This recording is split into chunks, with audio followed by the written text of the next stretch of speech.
Hey, welcome to Chapman Street Adventures, where everything can be an adventure. Hey, welcome back to the channel. Glad to have you join me again. Now, like I mentioned in the last video, that I have a leak in my antifreeze system, and I showed the leak when I was putting my front tire on. Well, since that time it's leaked some more, and I turned the bike around. So now I'm going to dive in to find out where the problem is and see where it goes from there. I'm hoping it's just a clamp.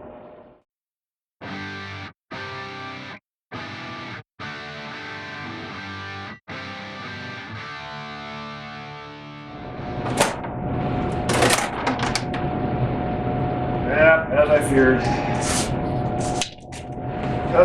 It's clearly coming from the radiator.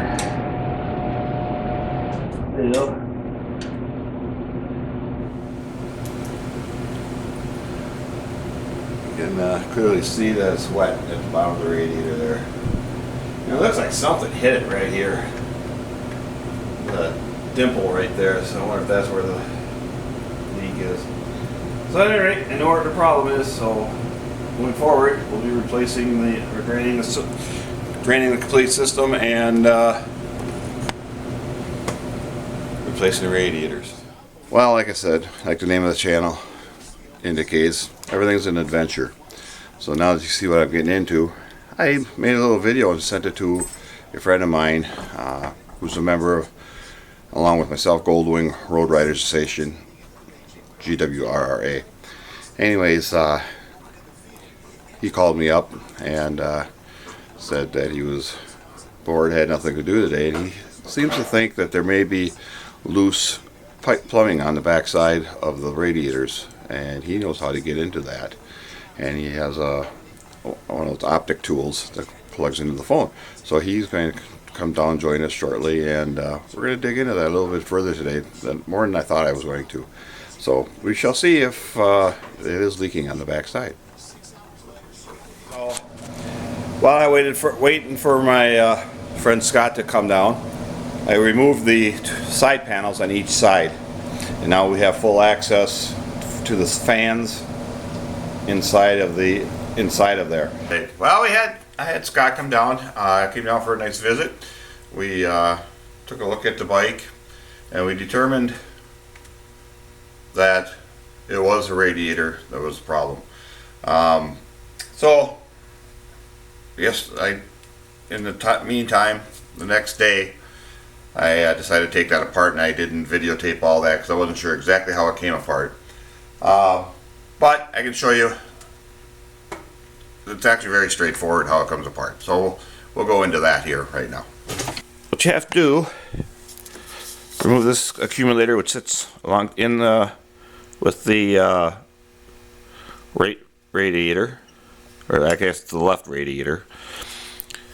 Let that hang, and then there's a bolt that holds it in place. There's a stud that sits down inside that bushing right there. Basically, to remove the lower radiator hose, or the lower radiator hose, which goes to both sides and goes to the water pump down there. And you just wiggle it out, and then go behind it with a long extension, and you get the you have to release the upper radiator hose up in here. It might be a challenge getting that back together. We're going to find out. But it's a good time to check to make sure that your fans spin pretty freely. They both spin about the same, so not a problem there. So this is what I got, the radiators over here on the bench.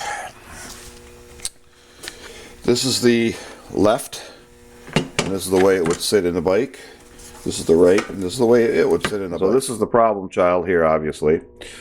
And right here is where the leak was.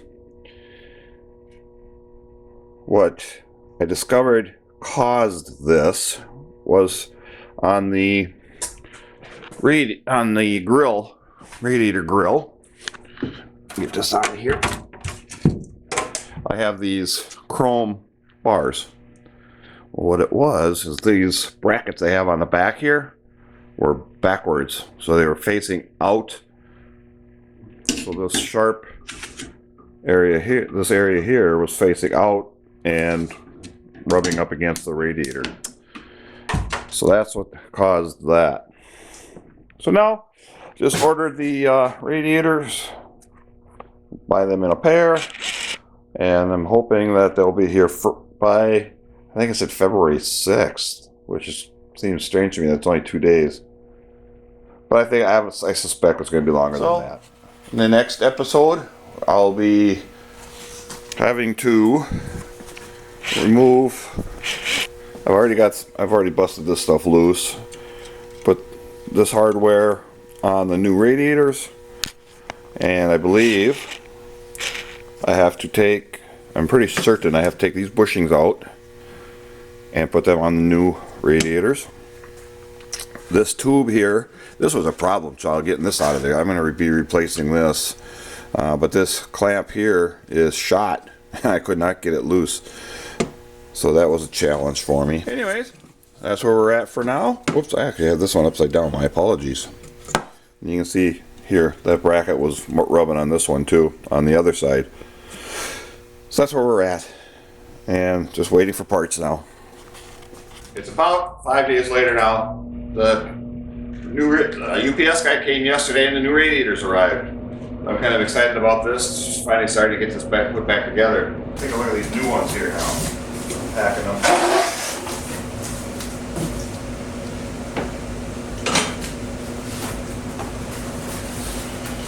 Oh my, these are nice looking. I might not even put the grill back on.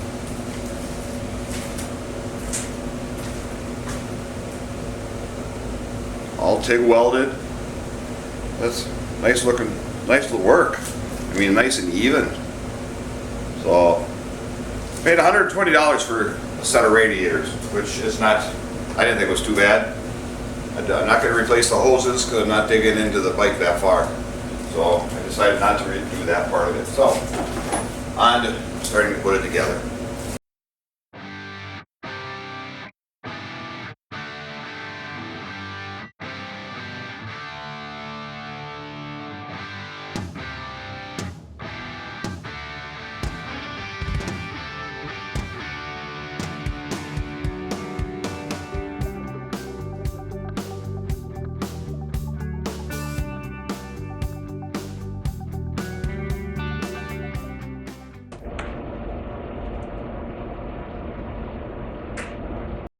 So right away we ran into a problem.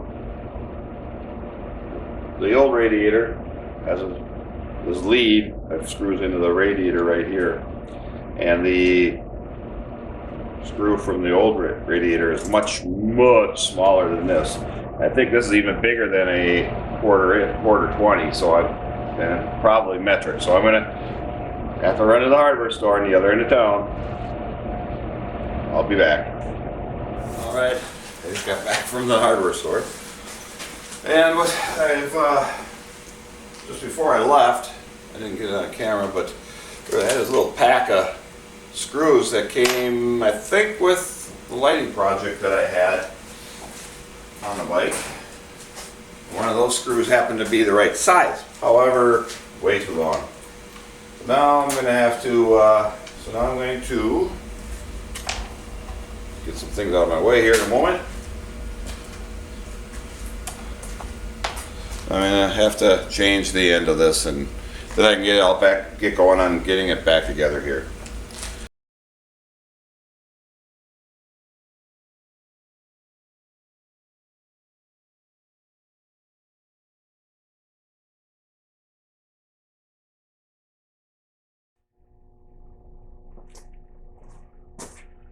All right, it's several days later here. Well, as I started to install the radiators, I discovered that there's some differences in the radiator from my old to my new. And so I stopped and I made my contact to the supplier, and he basically gave me there are no other options. So he gave me a discount and refunded some of my money to give me if I would keep them and alter them as necessary. Now, this is the problem that I'm having with the fitment here, is that this bracket here and has an angle on the old one, and the new ones don't have it. So what I'm going to probably have to do, I'm going to double check the fitment here, but I think I'm going to have to cut that angle into it so that it will fit around the frame in the spot where the bolt holds the radiator in. So, like the channel says, everything can be an adventure, even when it's not supposed to be.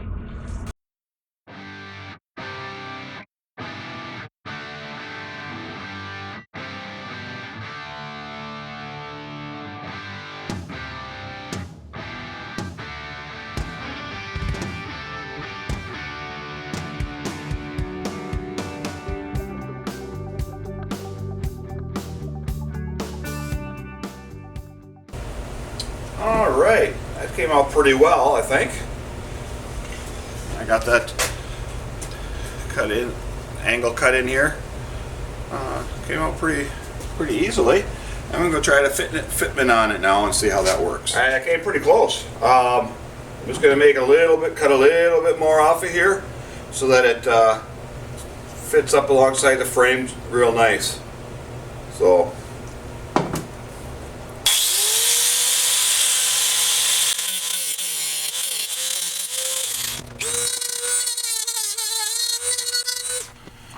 Okay, I'm going to go ahead and go with what I got on the grind here right now. And where I'm talking about is right here is where the that angle has to be cut in order to allow me to get back to this bolt. Otherwise it just blocks up against here and stops and won't let me get to where that bolt mounts up. So that's what I'm working on right now. Now, as you can see, I did have to pull this fan out in order to get up inside of here. I don't know if I can get the camera in there, but way up here is where the hose is for the radiator. So it's going to be a challenge for me to get that back in there. I'm not going to tape or record all this. I'm going to put a little bit of antifreeze just on the inside of that tube. Hopefully it'll help it to slide on the radiator when I put it up into position. So hopefully next time I have this camera on, it will be in place, and then we'll be starting the other side. About a half hour, 45 minutes later. I will not lie, that was not fun to get that sucker in there. Again, I had to go up through the fan. I had to add the fan out. I got that reinstalled now, but I had to go up through there, hold the hose, and be able to do the clamp up there. But one down, one to go. Now you have to pull the fan out on the other side over here, and on top of that sucker is a whole bunch of wires, so I'm gonna have to see how that comes out. Alright, just a heads up, I removed the fan from this side. There is a set of wires. Let's see if I can, let me get a light here. Sitting on top of this fan, these are screwed in the back. See the two screws there? They screw right into the area there, it looks like. But see all these wires? They sit on top of this fan. And these two wires right here were in the way of me getting that bolt out. So I think if I remove the end of these two plugs on the end, they just snap in. So I'm just unsnap them, get them two wires out of my way so I can get that bolt back in. Just a heads up, that's kind of a pain in the butt. But now I got her all opened up here. And I'm going to go prep the other radiator and work on getting that installed. Well, I got that one in. Working on the second one here. And again, this hole, better angle on it, needs to be 3/4 of an inch to fit the grommet right here that goes inside there, right inside here. It needs to be 3/4 of an inch. Has anybody ever seen these? I completely forgot that I had this, and guess what? This goes out to 3/4 of an inch, so that's going to be an easy peasy. Just drill out right there till it falls through. So that should make that part of that job easier. I already ground this out, got the angle in here. I'm going to clean it up a little bit now, and drill this hole out, and this will be ready to be installed. What I had to do is I had to, on both sides, I had to remove the fan unit from this location on both sides. Here's the fan. On this side, again, said there's a power box on top of here. I'm probably going to have to remove some wires. And I have my partner out here with me today. And so when I'm installing these radiators, I had the one side in. Ended up taking it back out because I forgot to, there's a cross hose between the two radiators. I forgot to put that on there. And then when I went to put it on there, there was a crack in it. So I ended up taking that off and going to get a new one. And I decided to redo the clamps on the back side anyway. These have these chintzy, I think they're chintzy clamps that just have the knobs on them, and it just pulls over the knobs. I went and got a regular modern day hose clamp, or hose clamps I prefer anyways. So now that's where I'm at.